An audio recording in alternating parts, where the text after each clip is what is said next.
Welcome to blue pen blue marker. दोस्तों, हम आपका स्वागत करते हैं अपने चैनल पे ब्लू पेन ब्लू मार्कर में।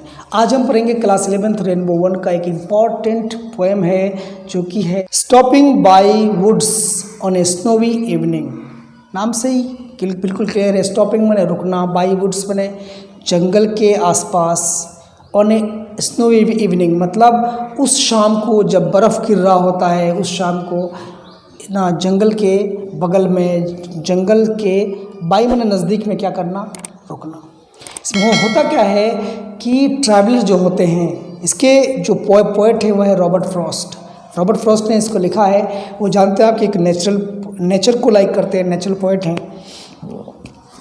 तो रॉबर्ट फ्रॉस्ट कहते हैं कि जब एक यात्री एक जंगल से होकर गुजर रहा होता है, काफ़ी ठंडी शाम होती है और बर्फ़ गिर रहा होता है, बिल्कुल बर्फ़ से हर कुछ, वो झील होता है वो जम गया होता है, काफ़ी ठंडी हवा होती है। वो यात्री सोचता है कि आखिर ये जो जंगल है जो बिल्कुल पूरी तरह से बर्फ़ से ढका हुआ है, इसके सामने जो नदी है पूरी तरह से बिल्कुल बर्फ़ उसमें जम गया है, तो ये जो सुंदर सी जगह है ये किसका है, इसका स्वामी, इसका मालिक, इसका ऑनर कौन है। फिर वो कहता है कि मैं इसको जानता हूँ कि वो बगल के गांव में रहता है, लेकिन ऐसा कोई नहीं है कि उसके जंगल से होकर कौन गुज़र रहा है, कौन जा रहा है, वो देखने भी नहीं आएगा। वो ट्रैवलर जो वहाँ रुक जाता है वहाँ, तो उसका जो घोड़ा है वो ज़रूर इस बात को सोच रहा होगा कि मेरा जो मालिक है क्यों यहाँ रुक गया।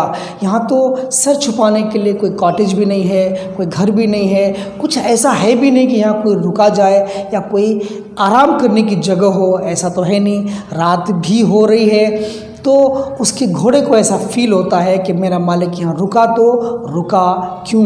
यही सोचकर वो घोड़ा अपने जीन में, अपने लगाम में जो उसका घंटी बंधा होता है उसको वो हिलाता है और ये अपने मालिक को बताने की कोशिश करता है कि आखिर आप यहाँ रुके किस लिए हैं। तो ट्रैवलर कह रहे हैं कि उस वक्त जो मैं सुन पा रहा था अपने घोड़े की घंटी के अलावा मुझे सिर्फ़ और सिर्फ हवा की सरसराहट सुनाई दे रही थी, और हवा की सरसराहट के साथ साथ बर्फ़ जो जम रहा था, बर्फ़ के जो छोटे छोटे फ्लेक्स थे, छोटी छोटी जो परतें थी वो गिर रही थी, वही हमें सुनाई दे रहा था। तीन चीज़ों के अलावा और हमें कुछ भी सुनाई नहीं दे रहा था।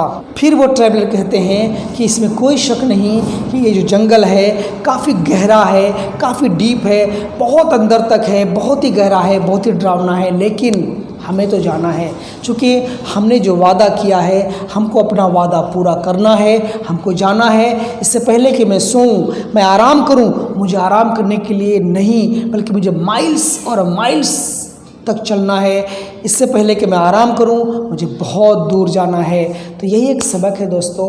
कहते हैं रॉबर्ट फ्रॉस्ट कि कोई भी काम करना है, इससे पहले कि आराम करो, आपको पहले वो काम करना है। बहुत लंबा जाना है, जाना है और फिर आपको रेस्ट करना है। ऐसा नहीं कि आप पहले ही रेस्ट कर रहे हों।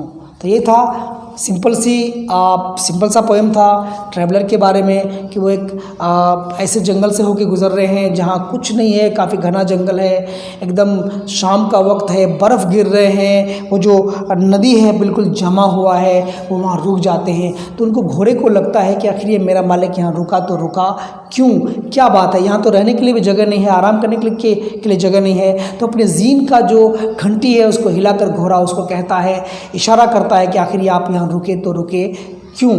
फिर ट्रैवलर कहते हैं कि तब मुझे क्या सुनाई दे रहा था, उस घोड़े के गले में जो घंटी थी उसकी आवाज़ सुनाई दे रही थी और हवा की सरसराहट सुनाई दे रही थी, और साथ में जो बर्फ़ गिर रहे थे, बर्फ़ के छोटे छोटे जो टुकड़े थे, स्लाइस टाइप के जो टुकड़े थे गिर रहे थे, हमें वो सुनाई दे रहे थे और कुछ भी सुनाई नहीं दे रहा था। लेकिन वो ट्रैवलर कहता है कि तो क्या हुआ अगर ये जंगल ऐसा है, काफ़ी डीप है, गहरा है, हालात सही नहीं है, लेकिन मुझे तो जाना है, मुझे बहुत दूर जाना है, मुझे आगे जाने हैं, मुझे अपने वादों को पूरा करना है।